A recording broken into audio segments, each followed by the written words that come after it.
Welcome to a podcast of total terror. Night of the Nerdy Laser.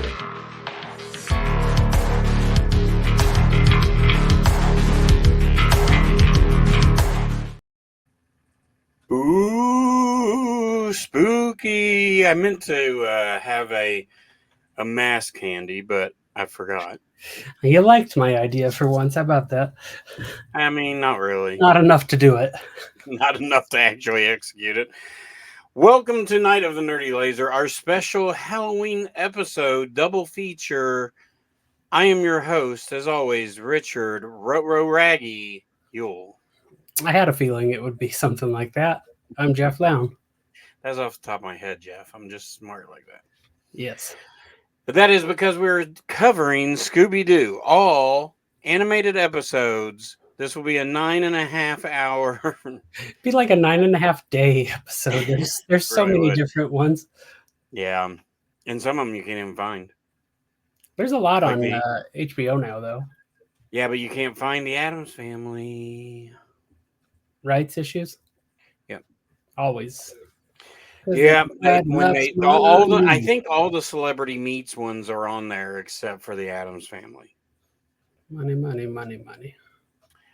So if you can't tell by now, we are covering the live-action Scooby-Doo movies. Now, it's just the first two live-action movies because they've done more. Right. But we're not going to do those. We're just going to do the Freddie Prinze Jr., Sarah Michelle Gellar, Buffy. Matthew Lillard, and Jeff Sweetheart. Yeah, Velma. Linda Vercinelli. Carolini or something like that. Sure. Cardinelli. So we hope you all have enjoyed your spooky month all by yourself or along with us, because we have done a ton of content, including the entire Rex series, the Quarantine series. Jeff made me watch VHS Beyond. We had Corey from Spooky Dudes on. So lots of stuff out there, and we hope you've enjoyed it. So you can leave a review or comment anywhere on Apple Podcasts, Spotify, join our YouTube channel, email us at nightofthenerdylaser@gmail.com. Fight us. We would greatly appreciate it. Well, you don't have to fight us. You could fight us if you want, but don't. I mean, Jeff only fights one man. Yeah, and I'll wrestle him to my last breath. I don't care. All right, so let's do a little bit of show and tell, or if you're not watching the YouTube channel with the cool people, hear and tell. Tell and tell. Tell and tell, and I'll go first. I hope you themed it. What? I hope it's themed. I mean, kind of. It's not exactly themed, but I was going to do something. I was like, oh, that I gotta wait. That's not for right now. Mine is related to the topic, but oh, for Scooby-Doo. Well, I sold my figures I had. Oh, you did? I don't think I own anything else Scooby-Doo. I mean, I probably have some movies. Oh, in the Great Flood, my my Flintstones and WWE, or oh no, it wasn't Scooby-Doo. It was the Flintstones and WWE. So you know how they've done a Scooby-Doo and WWE, but I had the Flintstones WWE like crossover event. So crazy. Bedrockamania or whatever.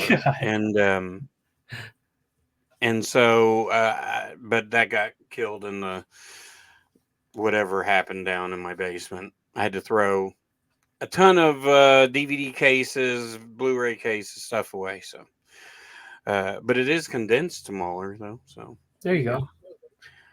No, this is not Scooby-Doo related, so I apologize. But it is Spooky Month related. I was going through some boxes, and my friend, who has become my friend, he's an author and he's a vendor at FrankenCon, and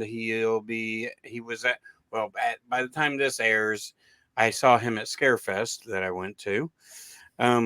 But his name is John Wayne Comunale, and the book I got was picked up this past year at FrankenCon.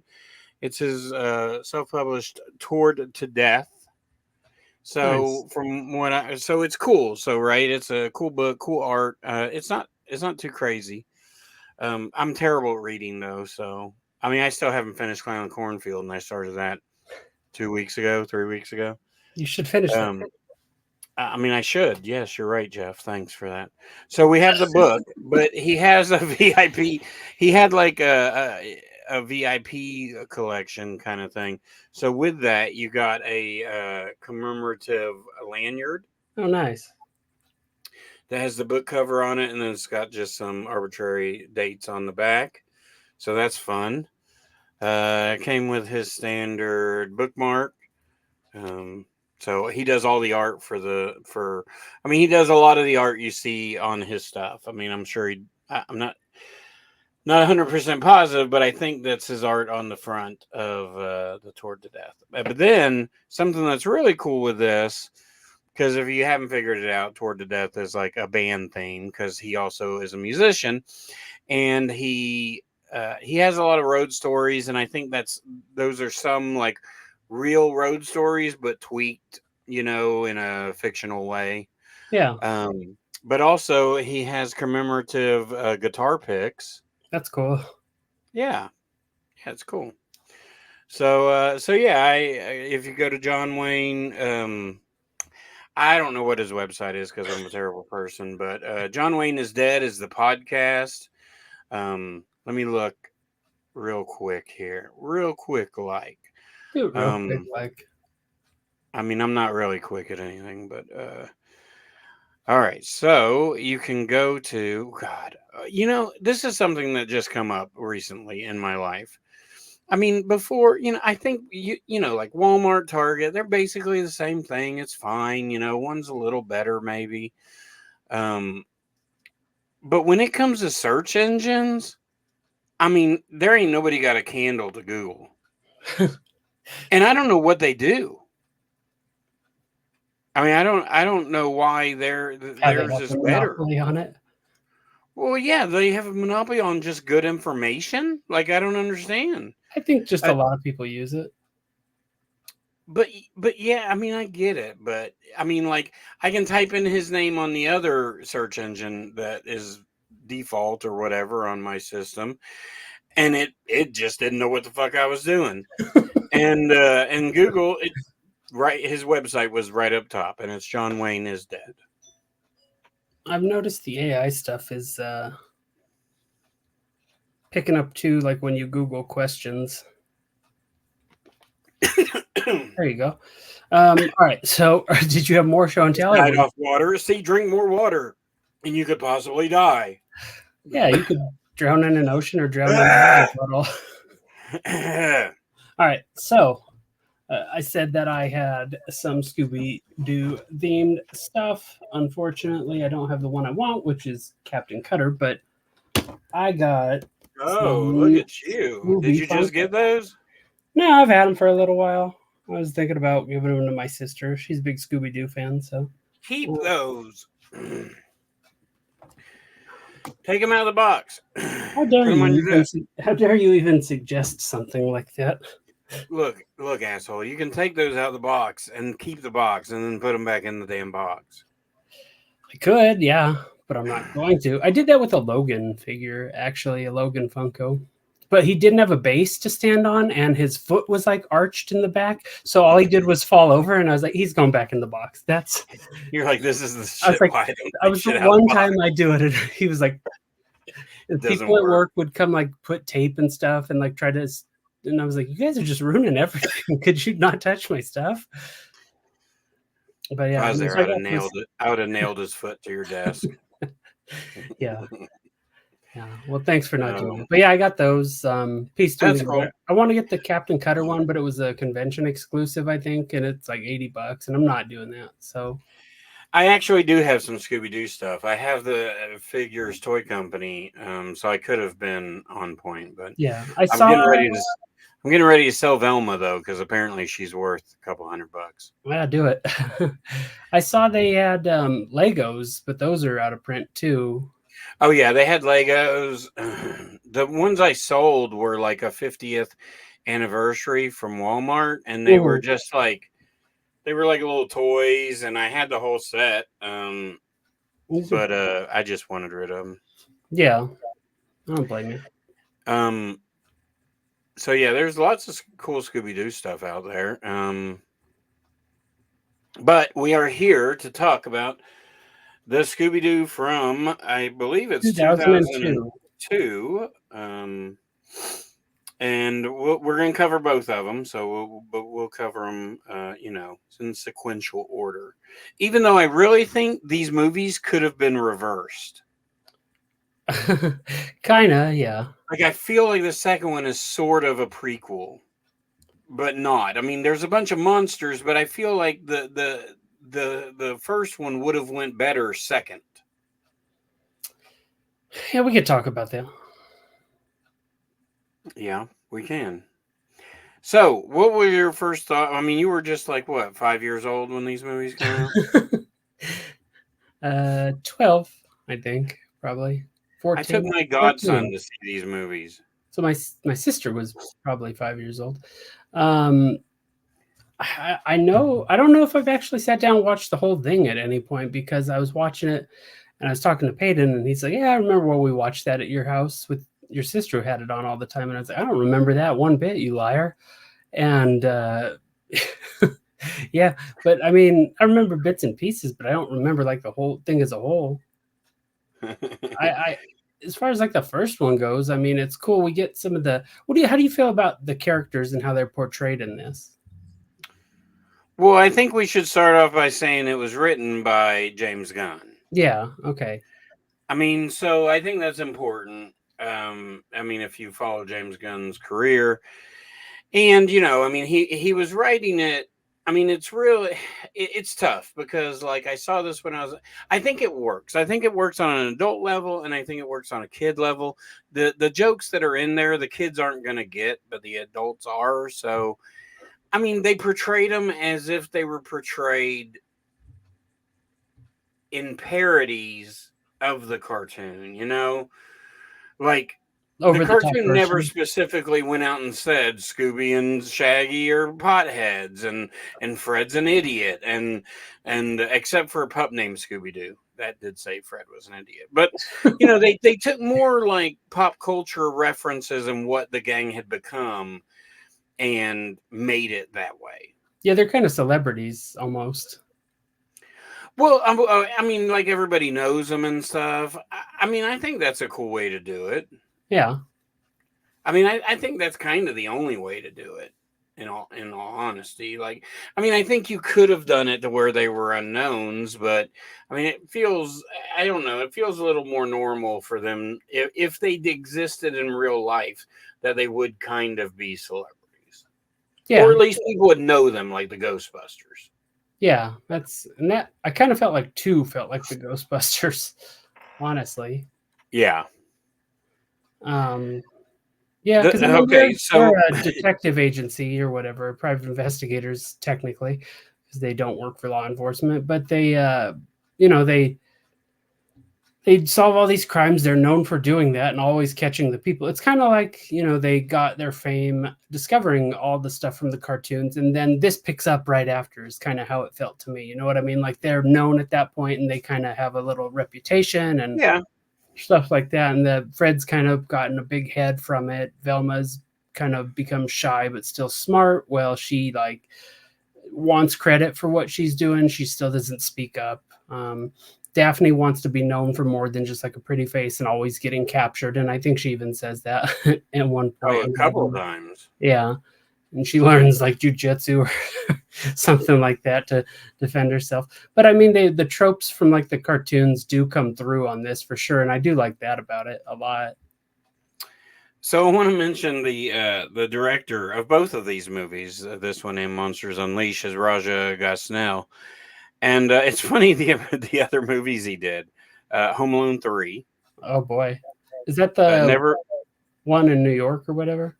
No. 2 is in New York. 3 is the one where they switch out the kid. But it did go to theaters. And it was about a remote control car or something. Like, these jewel thieves put something in a remote control car, and it got to this kid. Big Mama's House. Yeah, I saw that. Scooby Doo, Scooby Doo 2, Yours, Mine, and Ours, Beverly Hills, Chihuahua, Smurfs, Smurfs 2. Those are some of the notables in there, and so that's cool. Don't ever sleep on Snowflake and the White Gorilla, which is a thing I've never heard one or time. Gun in a Hotel Bible. Yeah, I don't. He switched it up on us there, doing all the family friendly stuff, then just does that. Yeah. But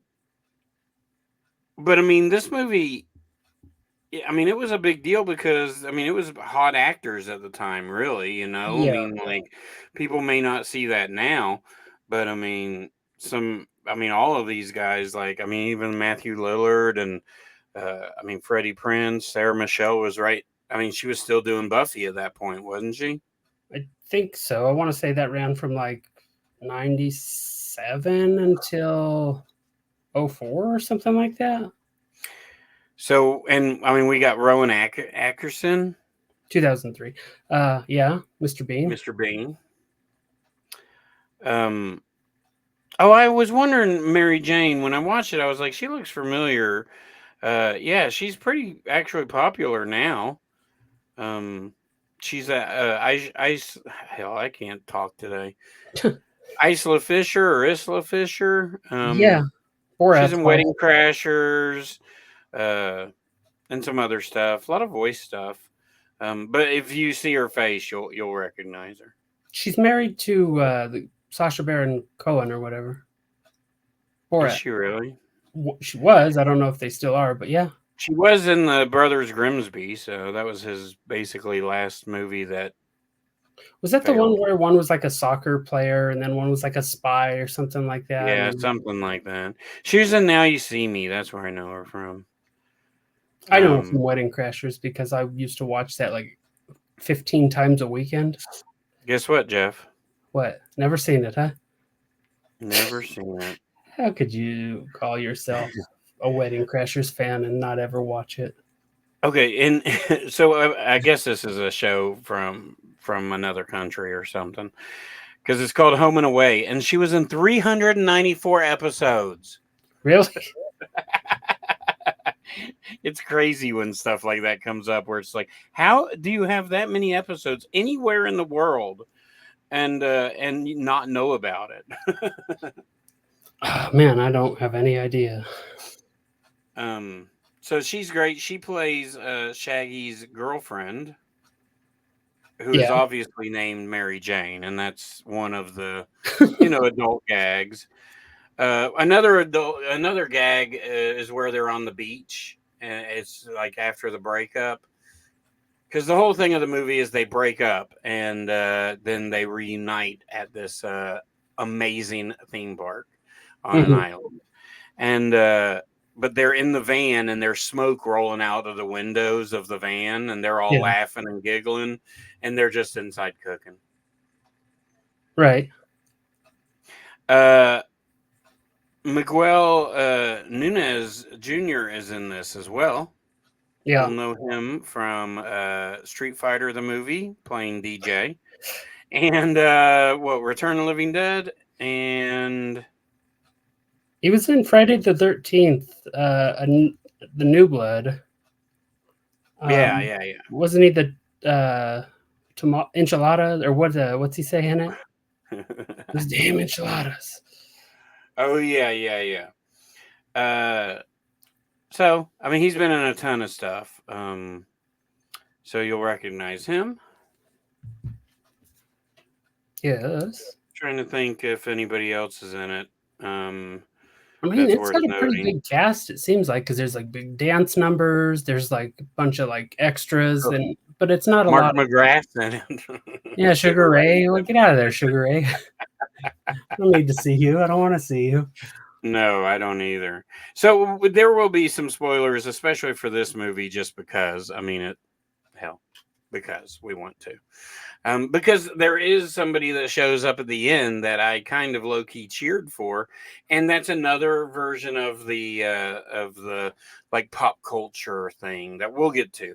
But I want to talk about when they go to this island. I love the atmosphere, and I think that's what makes the movie really good. Yeah, for sure. I The mean, location does.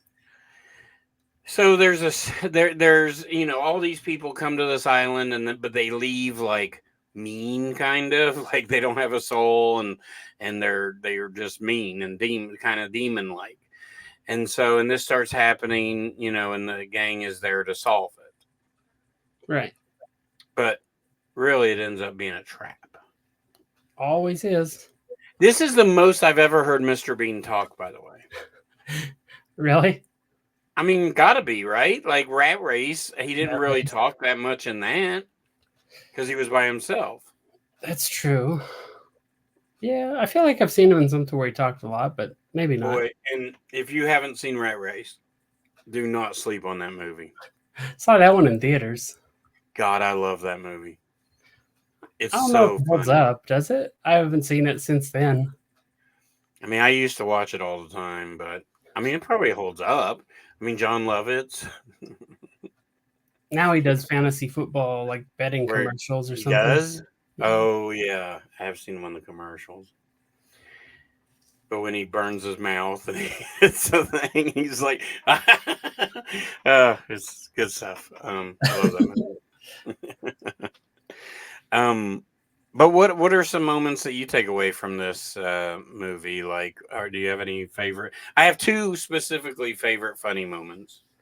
Well, I mean, I watched them back to back pretty much, so I think they sort of blended for me. But I think, for the most part, I could remember what happened. But I think, just how I was saying, like how they act.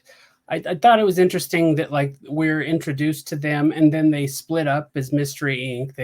They like disband, but then they're all invited to the island. I like how their buddy. Are we gonna spoil stuff? Yeah. I like how I like how Scrappy showed up and then they just left him. Well, that's one of the things I was going to talk about for towards the end. But yeah, like I mean, I think that's where it gets into, to adults, Scrappy was irritating, but to me, Scrappy was awesome because I was Scrappy when I was growing up. Like I was the irritating little brother, and that's kind of what Scrappy was. And so they wrote him as kind of an asshole. Yeah. And in this movie, and then he pees on Daphne, I think. Yeah. Yeah. And they kick him out of the van, and lo and behold, he's the villain of the first movie. Right. I didn't see that coming. I appreciate that. Kind of a cool twist. Yes. I mean, I just like that Scrappy was in it. I really wish at one time we would have seen Scooby Dum, but I don't know why they couldn't write him into it.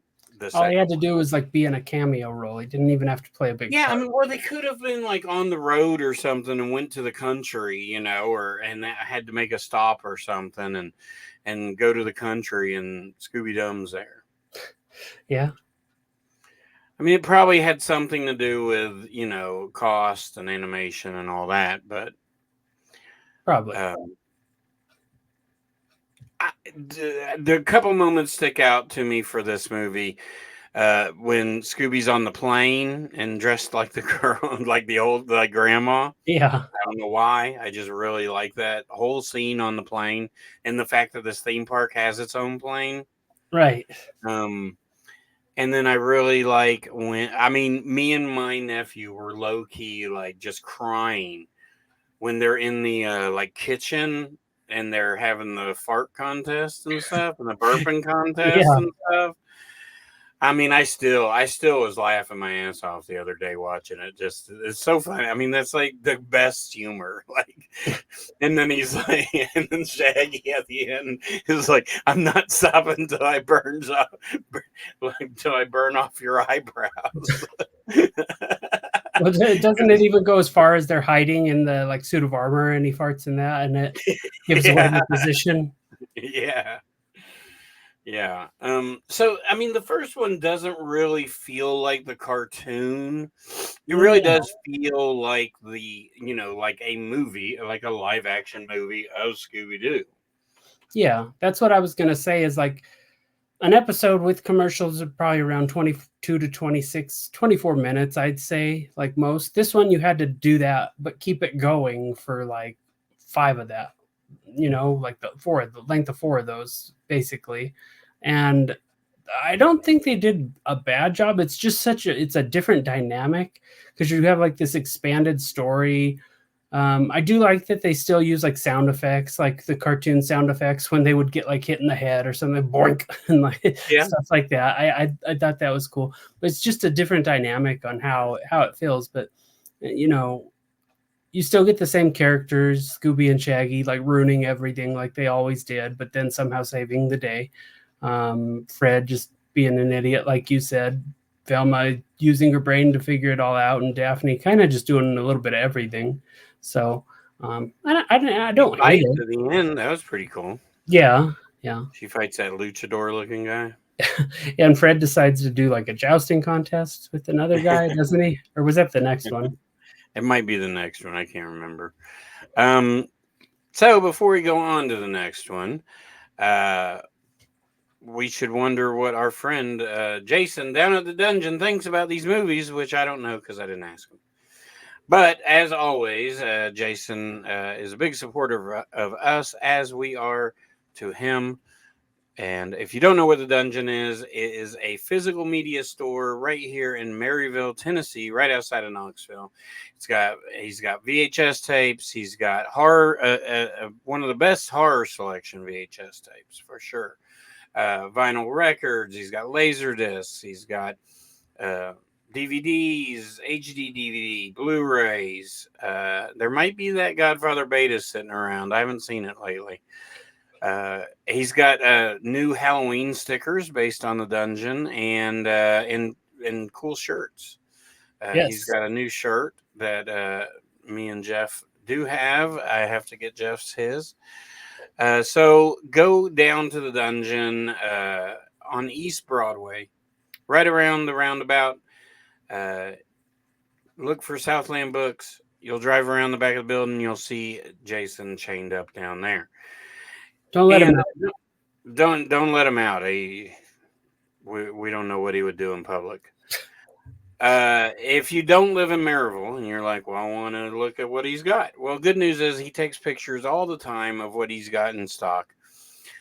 So you can just follow him on Southland_Dungeon on Instagram and Facebook, and you can find out all the cool stuff that he has. If you see something that you want, you can message him on Instagram. He's much more active over there, and you can make a deal with him. So we appreciate Jason and down at the dungeon, and support physical media stores because there's not a whole lot left, and we need all we can get around here. Yeah. All right. So we'll just move on to part 2, and then we'll do kind of wrap up of both of them. But so part 2 is really where the celebrity amps up, right? So it's Scooby-Doo 2, Monsters Unleashed. Again, same director, same writer. But this one is really where they're like celebrities, and they have a museum opening, like an exhibit, I guess, right? Yeah. Of all the villains that they caught. Right. And then they pull up in the Stretch Mystery Machine limo. Oh, yeah. I thought that was pretty funny. So same cast, but we also get added to this Seth Green, Peter Boyle, Alicia Silverstone. We also have Tim Blake Nelson, which you'd know who he is. He's very. I think he's in. What's that, Brother? Where Art Thou? Yeah, he's usually in the Coen Brothers stuff. Yeah, so I think he's one of the brothers in Oh Brother, Where Art Thou? And then he's in Oh Brother, Where Art Thou is so good. Such an underrated movie. I've seen it one time and it was fine, but you can't say that movie's underrated. That movie was a huge hit. You don't ever hear anybody talk about it, though. No, because everybody found out that George Clooney didn't really sing this song.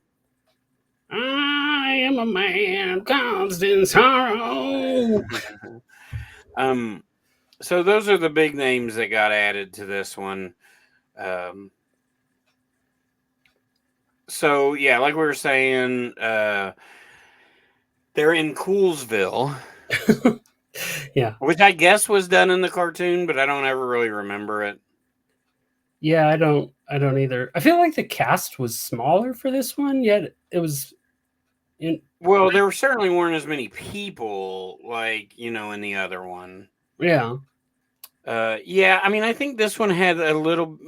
I don't know. I don't feel like it didn't feel as grandiose as the first one.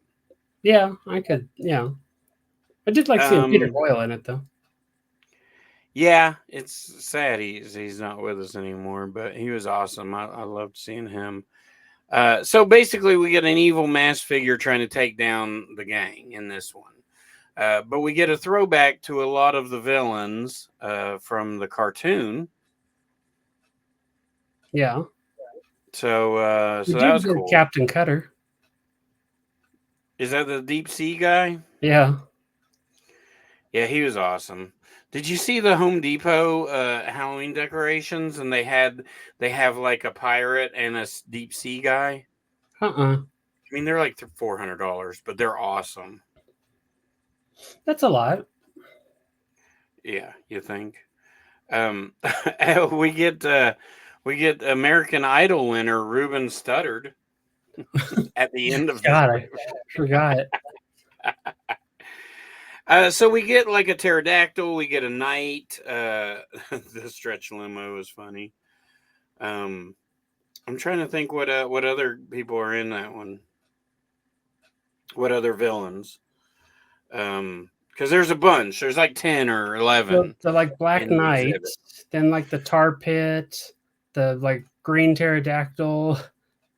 I wish we got the Funland Phantom or whatever his name was. He looked like the Sentinel from X-Men. It's probably just him. What did we got the ghost ship, but we just mainly got the ship running through the city, and that's what reminded me of Ghostbusters, that scene where it's just coming through the city, like all the people running from their cars. Like nothing really came of it. We have our like main bad guy in it. Well, we don't know who it is, and they keep thinking I watched it. they don't. Okay. All right. In the movie, think the of 20-year-old movie. They were trying to solve I did like what they did with this one though, and they had like the red herring and stuff like that. Well, and that's sort of from Pup Named Scooby Doo. Do you remember that as a cartoon? I wish they would have actually had red herring. If you want to do a throwback, because in the Pup Named Scooby Doo, one of the bullies, his name was Red Herring. That's right. I remember we talked about that once. And Alicia Silverstone is great in this movie, and Fred is great. They have good chemistry together, and I love their interactions because she's a reporter, and he's so stupid, and so he'll say something, and then they'll show it out of context, and they did this like 4 or 5 times, and by the end of it, he starts to figure out that they're just going to take it out of context. It's pretty good. Fred said this. Coolsville sucks. Yeah. Didn't say that. Yeah. So I mean, it was cool. You get a little bit of the same. I mean, I don't know. It doesn't feel a whole lot different from the first movie. I mean, it is different, but it doesn't do anything special. But I do think it feels more like the cartoon than the first movie. Yes, I would say so too. The way that it feels more like an episode. Like it's more contained. It's smaller. Running around in like different areas of like place felt like episodes where it seemed like a lot of the episodes they'd go in a door and come out the other door, and then the ghost would be behind them, and then the ghost would be like hugging them, and you know what I mean, like classic. They never really did that though. Like they didn't do it. They should have. They should have for sure, but it felt more like that though. You know what I mean? Like more stuff happening like that. 100%, yes. So, I mean, I don't know. I don't feel like there's a whole lot to say about this movie. I mean, because it's all about like the mystery and the person. It's not as fun as the first one. Like, and something you should know about me by now, especially you, Jeff, is I love when people that are established somewhere go on vacation in movies and TV shows. Yeah, you do like that. It's my favorite thing. So the fact that they went to an island, it's like when Saved by the Bell went to Hawaii, or Brady Bunch went to Hawaii, or Saved by the Bell. They could go to the damn mall, and I loved it. Anywhere that wasn't like their main hangout place. Yeah, Saved by the Bell. I mean, had so many good ones. The Palm Springs, the resort that they worked at, the Christmas episode where they were at the mall. I stalled out on that show because Miss Bliss drove me down. You stalled out? I stalled out because I was like, when me and you talked about it months back, you bought it. Yeah, I got that digital one that had all the stuff, and I was like, cool. And then I got a few episodes into Miss Bliss, and I was like, ooh, that killed it for me. I can't go on. It's just such a weird dynamic compared to like the Saved by the Bell. Like it's like a completely different show. Yeah, it's like there's the adult drama and comedy, and then there's the kid drama and comedy. Because it was meant to be a family show. It was on at night on Friday or Saturday on the Disney Channel. Yeah.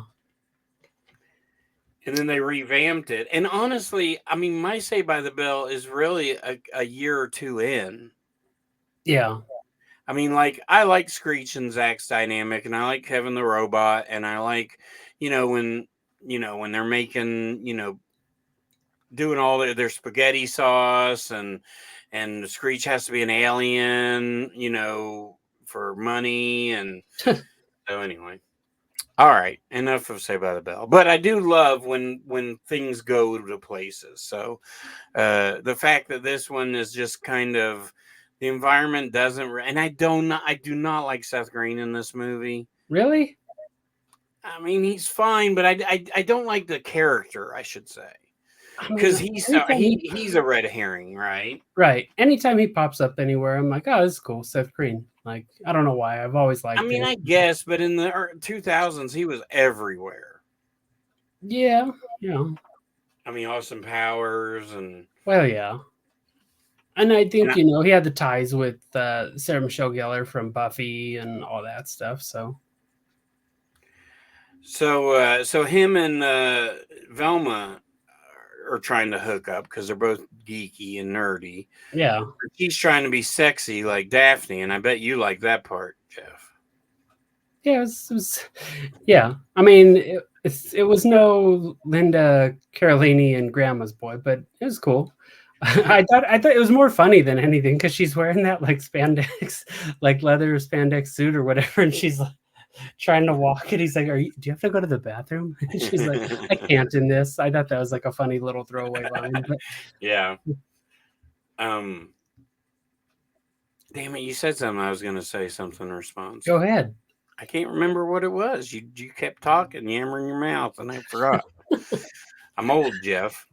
Yeah, that was very much like a Friends episode, so you should try to watch that. I'd rather watch Miss Bliss.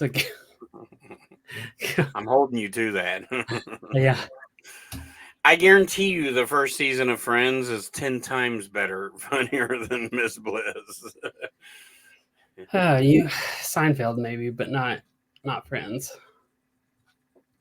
No, I can at least appreciate Seinfeld. Like, I don't like it because they're awful people.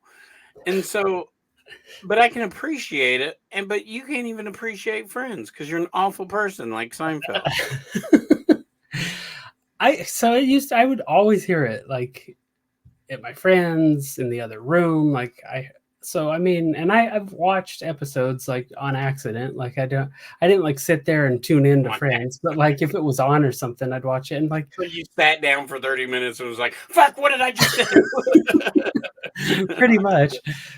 But yeah, I mean, I don't know, the whole coffee shop thing and the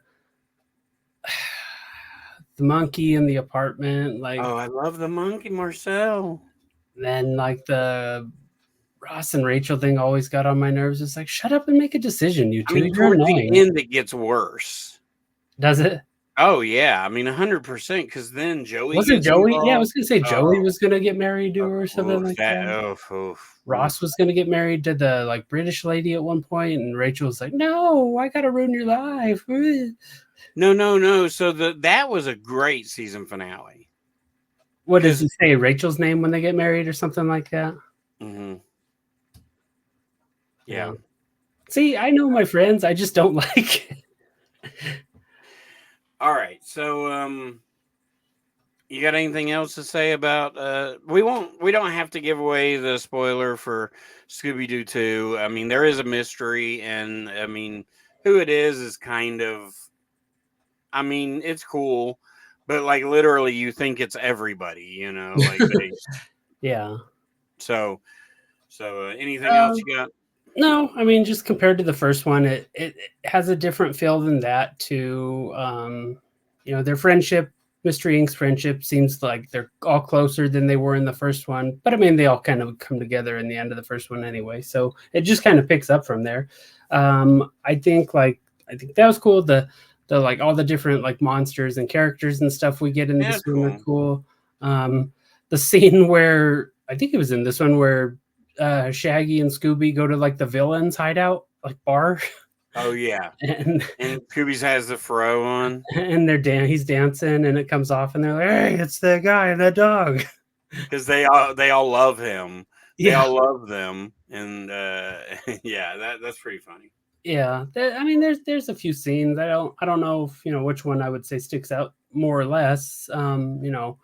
We don't really rate stuff on the show anymore, but like on my letterbox, I rated them the same and kind of for different reasons. So I mean, I prefer the first one to the second one, but I don't think the second one's bad. no, I have more fond memories off of the first one, and I like the vibe of it better. It just is a more fun movie to watch. the like tropical island. Yeah, I mean, and the set designs are great. The makeup on the people is cool. You have different characters. I mean, it gets a little crazy with Scrappy at the end, so Yeah, that's why I feel like, I mean, it is a good Scooby Doo movie because it doesn't really feel like the cartoon, which could be good or bad, I guess. yeah. But overall, it's fine. I mean, I would definitely watch both of them, and like for Halloween, what better time? It's family friendly. I feel like it would something you would see on like Freeform or whatever that channel used to be. Yeah. You'd see these all the time on there. But no, it's cool. Ain't nothing wrong with it. All right. Well, so we are finished with October, and me and Jeff have talked zero about November, so that should be exciting. Yeah. Did I write anything down at any point? I don't know. Did you? I didn't. I mean, we don't. Well, October we had a theme and all that, and I would like to I like doing the themes. It's fun. I mean, we did the disaster trilogy, and that was kind of tough, just because it was weird. Content was a little strange. Yeah. I mean, I'd like to keep riding the wave of the Halloween spirit through the end of the year. I think we did what we were thankful for one year for October or November. Yeah. Well, we could maybe do something like that again, or we'll kind of see. There's plenty of time. I mean, since we've watched so many from this year, we should we'll do a best in year review. Maybe get Corey back on. Yeah, that'd be good. For that, and because I mean, I've been seeing a lot from this year, so I left my house to go to a theater more than once. Like a few times. There was a week where I was there every day almost. I know. I was shocked. How was Matrix in the theater? Didn't see it. Taco never responded. You didn't go? No, Taco never responded. Taco sucks. I hope he hears that. He doesn't listen to this. He does sometimes. For sure not for the whole 45 minutes. I don't blame him. I don't even like listening to us that long when I edit the episodes. All right. Well, we'll try to have a plan next week. And we'll tell it to you folks. And, there's a lot of things you can do to help us out. I've said at the beginning, you can leave reviews and stuff like that. But Jeff, you say it much more eloquently. So what can they do? I don't know about that, but they could definitely go on to Apple Podcasts, Spotify, Stitcher, maybe. I don't know if we're on there. I don't ever remember. But, anywhere you listen to your podcast, give us a rating and review. And you could definitely help us out by doing that. It helps us with the algorithms. You can visit us on our YouTube page, Night of the Nerdy Laser there. You can go to our social medias, which are on Facebook. I think you used our TikTok, Instagram. All that could be found under Night of the Nerdy Laser. Or you could email us at nightofthenerdylaser@gmail.com. Let us know what you thought about this episode, what you thought about October, what's some of your favorite October memories. What do you guys like to do for fun in October? That stuff's all stuff we'd love to hear from you and yeah, it'd be cool. I don't think we're on Stitcher, so don't ever go off script again. But really, I mean, the two places for me, well, I'll say three. So Spotify, Apple Podcasts, and YouTube. There you go. So, YouTube's really important. If you subscribe there, we're trying to get to 100. I think we're 9 away. Yeah. So 100 would be a big goal for us. So if you could help us, even if you don't plan on watching us, if you have a YouTube account, which I know you do, just hit subscribe over there, and that'll help us out a ton. Our views are okay. We some episodes do better than others. Nothing has hit that Cynthia Roth.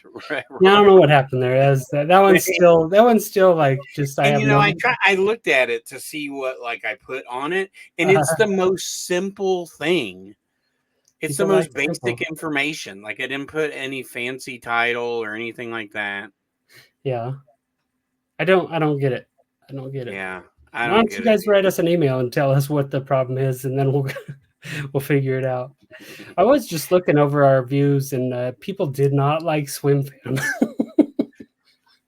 Well, reviews or the not our reviews, just our episode list on YouTube. People did not like Swim Fan. Well, nobody watched it. Well, okay, and nobody liked Airport either.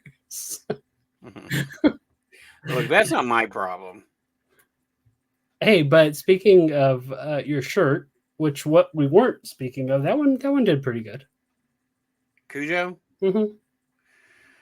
Oh, yeah. I mean, Cujo's a great movie. She-Hulk? No. What is that? What is that? Crucial Taunt. It's the Wayne's Girlfriend's band from Wayne's World. Oh. It's like a tour shirt. Yeah. I do love it. Speaking of, and last speaking of, we mentioned Buffy a couple times because of Sarah Michelle Gellar. I did get a shipping notification from, same company that did this one. Creeporama. They did Buffy shirts, but not the TV series. They did the movie. Oh. And Mike just died. They did the movie one, and it finally shipped. So I'm pretty excited, and it's going to be a show and tell. I could tell you that. I hated that movie when it first came out, but over the years, it's one that I love now. It's fun. I love the cast. It's a great cast. I mean, it's kind of better than the show.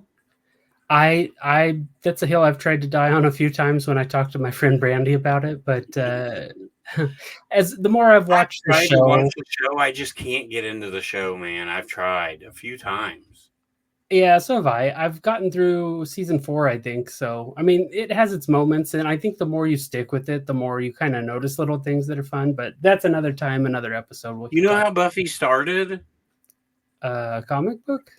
It's one of my favorite things. No, like the TV show. So when I was in high school still, on Saturdays and Sundays, our Fox channel here used to have, it was called Action Pack. Mm-hmm. And it was a new movie every week. But some of them were pilots for TV shows. Okay. And the Buffy was a 2-hour movie on there.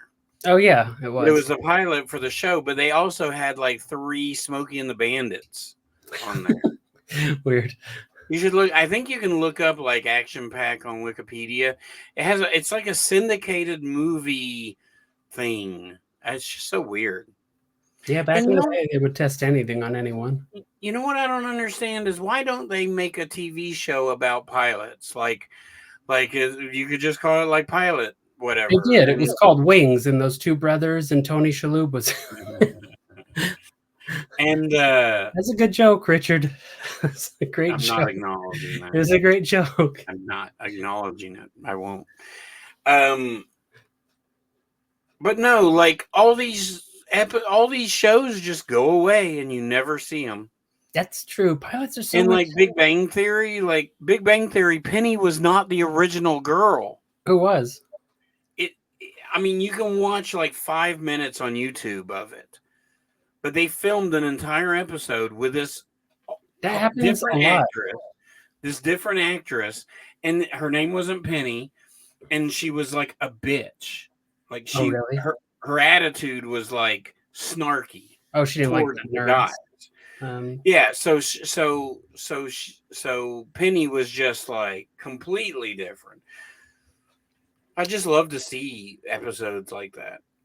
I used to listen to a podcast called "We'll See You in Hell." It was Joe DeRosa, the comedian, and another guy. I don't know why I can't remember his name. I follow him, but he was the guy that like made TV shows and stuff like that. He was like either producer or like showrunner or something for Two Broke Girls, and then he worked on a couple other different shows. But Joe was like, since they were friends, he's like, okay, Joe, come on for this like pilot episode or this episode. And they kept him for the pilot, and then they like replaced his character altogether because they're like, this isn't going to work. We don't want to see Joe's face.